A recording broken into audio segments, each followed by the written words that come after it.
Bakit hindi nakilala ng Israel si Jesus? Ang sagot ay hindi isang simpleng paliwanag, ngunit isang kombinasyon ng mga salik na nag-ambag sa pagtanggi ng mga Hudyo kay Jesus bilang Mesiyas. Ang mga Hudyo noong panahon ni Jesus ay naghihintay ng isang Mesiyas na magpapalaya sa kanila mula sa Romanong pananakop at magtatatag ng isang bagong kaharian. Ngunit ang pagdating ni Jesus ay hindi naging tugon sa kanilang mga inaasahan. Siya ay hindi isang makapangyarihang hari na magpapalaya sa kanila sa pamamagitan ng lakas, kundi isang mahirap na mamamayan anak ng karpentero at kanyang ina ay isang manghahabi ng tela. Ang mga Hudyo ay may sariling mga paniniwala at mga tradisyon na nag-ugat sa kanilang mga banal na kasulatan. Ang pagdating ni Jesus ay nagdulot ng pagtatalo sa mga tuntunin ng batas ng tipan at ang papel ng pagsunod dito. Ang mga Hudyo ay nag-aalala na ang mga turo ni Jesus ay magbabago sa kanilang relihiyon at tradisyon, sapagkat inaalis sila sa katuruan ni Moises, gaya ng Sabbath at marami pang iba. Ang panahon ni Jesus ay isang panahon ng pag-igting sa pagitan ng mga Hudyo at ng Romanong Imperyo. Ang mga Hudyo ay naghihintay ng isang Mesiyas na magpapalaya sa kanila mula sa pananakop. Dahil ang mga Israelita ay sanay sa pakikidigma at madalas manalo dahil sa ginagabayan sila ng Diyos at may inilalagay upang pangunahan sila, subalit ang mga turo ni Jesus tungkol sa pag-ibig at kapatawaran ay nakita ng ilan bilang isang banta sa kanilang pagnanais para sa kalayaan. Ang mga Hudyo ay naghihintay ng isang kaharian na magtatatag ng kapayapaan at katarungan sa lupa. Ang mga turo ni Jesus tungkol sa kaharian ng Diyos ay nakasentro sa espiritual na pagbabago at panloob na pagbabago. Ang kanyang mga turo ay hindi naging tugon sa mga inaasahan ng mga Hudyo para sa isang pisikal na kaharian. Ang mga lider ng relihiyon noong panahon ni Jesus ay nag-aalala tungkol sa impluwensya ni Jesus sa mga tao. Nakita nila ang kanyang mga turo bilang isang banta sa kanilang awtoridad at kapangyarihan. Ang kanilang pagtutol ay nag-ambag sa pagtanggi ng mga Hudyo kay Jesus. Ang pagtanggi ng Israel kay Jesus ay isang komplikadong paksa na may malalim na ugat sa kasaysayan at teolohiya. Ang mga salik na nabanggit sa itaas ay nag-ambag sa pagkakaiba sa pag-unawa sa Mesiyas, teolohiya, politikal na konteksto, at ang papel ng mga lider ng relihiyon. Ang pagtanggi ng mga Hudyo kay Jesus ay hindi isang simpleng pagtanggi sa isang tao, kundi isang pagtanggi sa isang bagong pag-unawa sa Diyos at sa kanyang kaharian. Mayroon bang mga hula sa kanilang mga banal na kasulatan na nagsasabi tungkol sa pagdating ng isang Mesiyas? Oo, mayroon. Ang mga Hudyo ay may mga hula sa kanilang mga banal na kasulatan, ang Tanak, na kilala rin bilang lumang tipan sa Kristyanismo, na nagsasabi tungkol sa pagdating ng isang Mesiyas.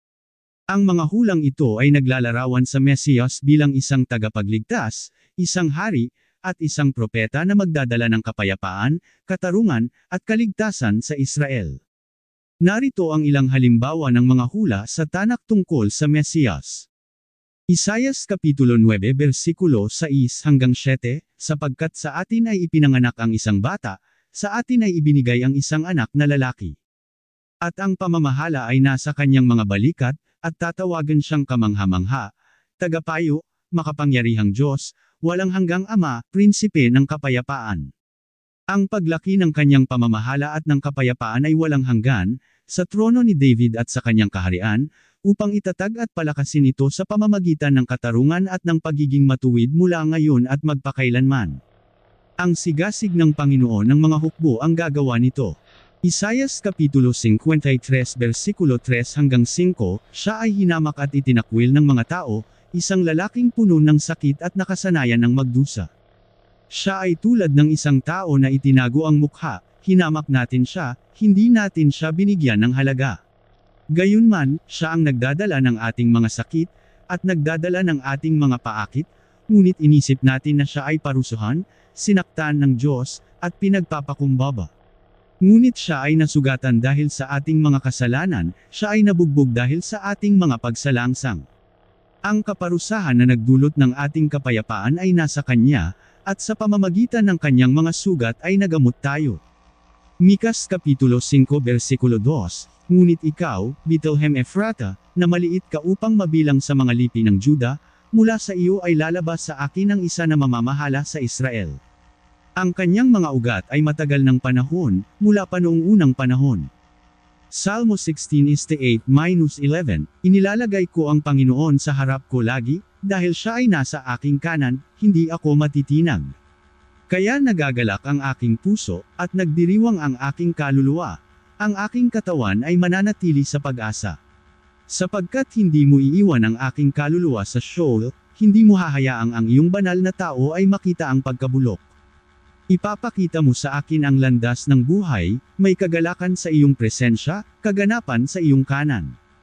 Zacarias Kapitulo 9 versikulo 9, magalak ng labis, anak na babae ng Sion. Magsigawan ng malakas, anak na babae ng Jerusalem. Narito, ang iyong hari ay dumarating sa iyo, matuwid at nagtatagumpay, mapagpakumbaba at nakasakay sa isang asno, sa isang anak na asno ng isang babae. Ang mga hulang ito ay nagbigay ng malaking pag-asa sa mga Hudyo, at naghihintay sila ng pagdating ng Mesiyas na magpapalaya sa kanila mula sa kanilang mga kaaway at magtatatag ng isang bagong kaharian. Gayunpaman, ang pagdating ni Jesus ay hindi nagtugon sa mga inaasahan ng mga Hudyo.